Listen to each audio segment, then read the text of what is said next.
di institusi tertentu masih honorer itu kita perlukan. Mungkin tidak semua bisa kita habiskan, tapi pada institusi tertentu kita masih perlukan. Karena terus terang kita kekurangan pegawai KLU. Pemda KLU melalui Badan Kepegawaian Pengembangan Sumber Daya Manusia BKPSDM siap menindaklanjuti surat edaran Menpan RB terkait dengan penghapusan tenaga honor pada 2023. Bupati Lombok Utara mengatakan bahwa keberadaan tenaga honorer saat ini sangat dibutuhkan karena saat ini Lombok Utara kekurangan pegawai walaupun beberapa waktu lalu perekrutan P3K sudah dilakukan. Namun jumlahnya tidak sepadan dengan jumlah kebutuhan. Oleh karena itu, Bupati Lombok Utara akan terus mencari jalan agar tenaga honorer ini tetap masih bisa dipertahankan. Karena sebagian besar dari tenaga honorer adalah putra-putri KLU. Jika nanti mereka diberhentikan, maka akan berdampak pada jumlah pengangguran yang tentunya akan semakin banyak. Selain itu, Bupati juga menegaskan bahwa pihaknya akan terus berupaya memperjuangkan tenaga kontrak yang ada saat ini agar bisa tercover pada P3K, agar keberadaan tenaga honorer bisa dipertahankan dengan statusnya yang baru. Bagaimana antisipasi, bagaimanapun juga honor itu mesti harus ada ya. Kalau saya lihat kondisi daerah kita, seperti tadi kekurangan pegawai kita, ya. Pemerintah pusat sudah membuka pintu untuk P3K. Kita punya jatah berapa orang itu? Sekarang akan ada lagi tahap ketiga.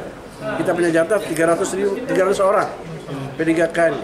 Tapi tidak bisa menghabiskan yang ada sekarang, masih banyak. Jadi mungkin di institusi tertentu masih honorer itu kita perlukan.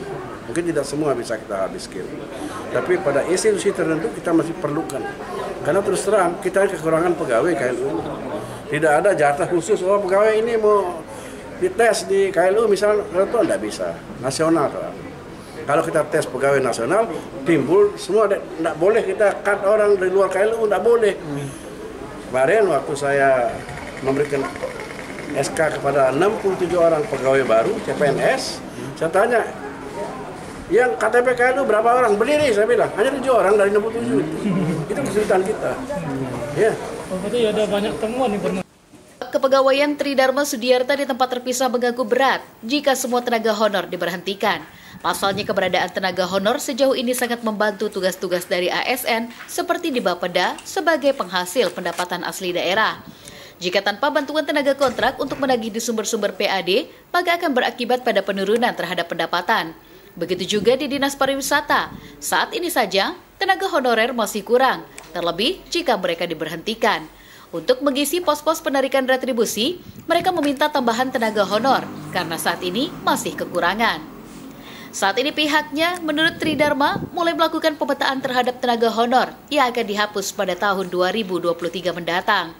Diketahui, total tenaga honor di KLU mencapai 2.153 di berbagai instansi.